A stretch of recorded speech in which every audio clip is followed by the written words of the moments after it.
এইগুলো হইতাছে গ্রাম বাংলার একটা সৌন্দর্য। না মামু, জি এইগুলা কি গ্রাম বাংলার একটা সৌন্দর্য না? জি।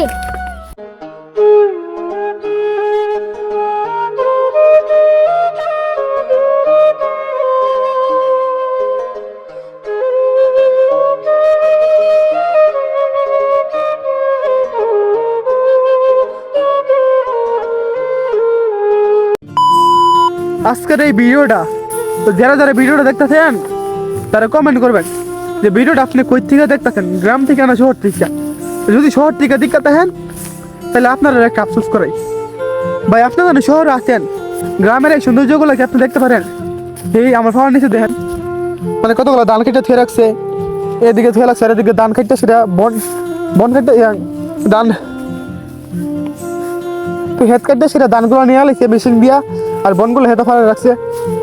ওই গ্রাম বাংলার কোন কোন দৃশ্য আপনার না দিকে থাকবেন কোন? এদিক দিয়ে দেখেন একটা গ্রাম বাংলার কি সৌন্দর্য একটা দৃশ্য, মানে এই হেতগুলো মেশিন দিয়া সিরাজ দেওয়া লিখে, যার কারণে ধান আলাদা হয়ে গেছে গা, আর বন হেতের মধ্যে আসছিল, আর ধানগুলো বাড়িতে নিয়ে গেছে গা, আর বনটি হেতে আসছিল, হেতে করে হেতেই শুকাইছে। তো ডিজিটাল মেশিন দিয়ে এগুলো দিয়েছিল, মানে কাটছিল। আর এদিকে বনের টাল, তো এইগুলো বনের টাল সব কিছু বন দিয়ে বাইন্ধে রাখছে, মানে সবগুলো বন দড়ি দিয়ে বাইন্ধে রাখছে। আর এইগুলো হইতাছে গ্রাম বাংলার একটা সৌন্দর্য। না মামু, জি এইগুলা কি গ্রাম বাংলার একটা সৌন্দর্য না? জি। এই সবগুলা বন, মানে হেতের মধ্যে যতগুলো বন ছিল সবগুলো এরকম এরকম করে বাইন্দা টাল দিছে। এখন মাথা টাল গিয়ে সেটা, মানে এখন মাথা তো ঘিরে শুধু বাড়িতে নিবো কা, ঠিক না মামু? জি গ্রাম যত সৌন্দর্য, মানে গ্রাম যত সুন্দর আবার তেমন ভয়ঙ্কর। এই দেখেন কতগুলো কাতা,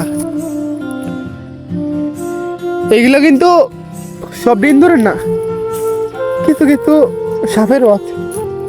আর ফুল দেখেন কত সুন্দর সুন্দর ফুল, মানে এই ফুলটা যত সুন্দর এরকম সুন্দর না কিন্তু ফুল আছে, মানে যেগুলো বাজারে বেছে। গ্রামে অনেক কিছু আছে কিন্তু এগুলোর মূল্য নাই, মানে দেখতে অনেক সুন্দর অনেক কাজের কিন্তু মূল্য নাই, কারণ এগুলো গ্রামের, ঠিক না মামু? জি।